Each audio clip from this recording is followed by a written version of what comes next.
Hi అండి, అందరికీ నమస్కారము. నా పేరు నాగార్జున కుక్కంటి. సో ఈరోజు అయితే ఓటర్ ఐడికి సంబంధించి ఓటర్ కార్డు అడ్రస్ ఎలా చేంజ్ చేసుకోవాలో అనేది అయితే వీడియోలో తెలుసుకుందాము. సో అందరూ ముందుగా ఈ ఛానల్ అయితే చూస్తున్నట్లయితే కనుక సబ్స్క్రైబ్ చేయండి ప్లీజ్. ఓకే, సబ్స్క్రైబ్ చేసి ఛానల్కి సపోర్ట్ చేయండి. సో లేట్ చేయకుండా అయితే వీడియోలోకి వెళ్ళిపోదాం. సో ఓటర్ ఐడి అయితే అప్లికేషన్ అయితే ఓపెన్ చేసుకోవాలి. ఓటర్ ఐడి అప్లికేషన్ ఓపెన్ చేసుకున్న తర్వాత లాగిన్ అయితే అడుగుతుంది. లాగిన్ అయిపోండి మీరు. సో ఇక్కడ ఓటర్ రిజిస్ట్రేషన్ ఉంది కదా, అదే ఆ బటన్ అయితే ట్యాప్ చేయండి.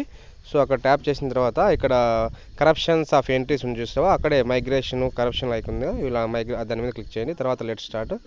ఇక్కడ మీ దగ్గర ఈపిక్ నెంబర్ ఉంటే చూడండి, లేకుంటే కానీ ఈపిక్ నెంబర్ సెర్చ్ చేసుకోవచ్చు. ఇక్కడ నేము, తర్వాత మీ మెయిల్, తర్వాత ఏజ్, తర్వాత మీ స్టేట్, డిస్టిక్ ఇచ్చేస్తే కనుక సో సెర్చ్ కొని కొడితే మీ ఫుల్ నేమ్ అయితే ఇవ్వండి కరెక్ట్గా, అలాగే మీ ఫాదర్ నేము. సో ఇక్కడ ఫిట్ డీటెయిల్స్ అనేది వస్తుంది, కొడితే కానీ వచ్చేస్తాయి డీటెయిల్స్. సో మన దగ్గర అయితే ఎపిక్ నెంబర్ ఉంది కాబట్టి సో మీ బ్యాక్ అయితే వచ్చేసి ఎపిక్ నెంబర్తో చూపిస్తాను. ఓకే, అది ఎలా అడ్రస్ చేంజ్ చేసుకోవాలి. ఎపిక్ అంటే ఒక ఊరు నుంచి ఇంకొక ఊరికి ఏ విధంగా అడ్రస్ అయితే చేంజ్ చేసుకోవాలనేది ఓకే మేజర్గా అయితే.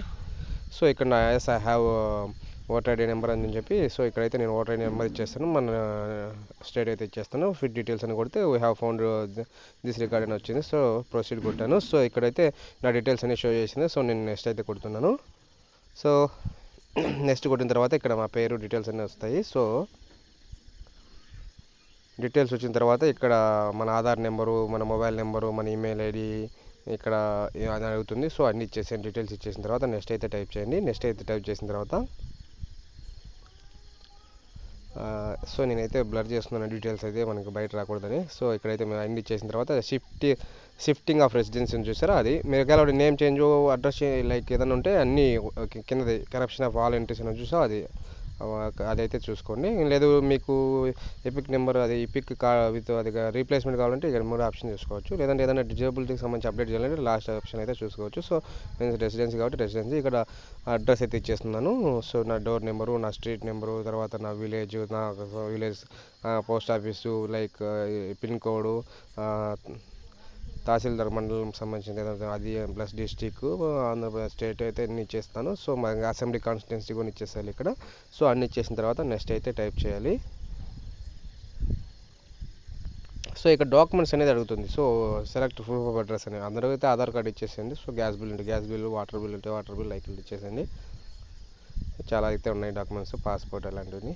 సో వన్స్ డాక్యుమెంట్స్ సెలెక్ట్ చేసుకుంటే అప్లోడ్ చేయమంటుంది, అప్లోడ్ అయితే చేసుకోండి మీరు. వన్స్ అప్లోడ్ చేసిన తర్వాత నెక్స్ట్ అయితే కొట్టమంటుంది. సో నెక్స్ట్ ఆప్షన్ అయితే ఇచ్చేసేయండి. ఇక్కడ డిక్లరేషన్ వస్తే వస్తుంది మన పేరు, అలాగే మన ఏరియా అయితే వస్తుంది. సో ఆ ఏరియాని ఇచ్చేసి డన్ అని కొడితే మీకు అక్నాలజ్మెంట్ అయితే జనరేట్ అవుతుంది. సో అక్నాలజ్మెంట్ జనరేట్ అయిన తర్వాత ఆటోమేటిక్ ఒక 10 to 15 డేస్లో అయితే అది అప్డేట్ అయితే అయిపోతుంది. సో ఇదండి ఓవరాల్గా ప్రాసెస్ అయితే మన ఓటర్ ఐడి కార్డులో ఏ విధంగా అడ్రస్ అయితే చేంజ్ చేసుకోవాలి. ఈ వీడియో కానీ మీకు నచ్చినట్టయితే ప్లీజ్ సబ్స్క్రైబ్ చేసి సపోర్ట్ చేయండి. Thank you very much.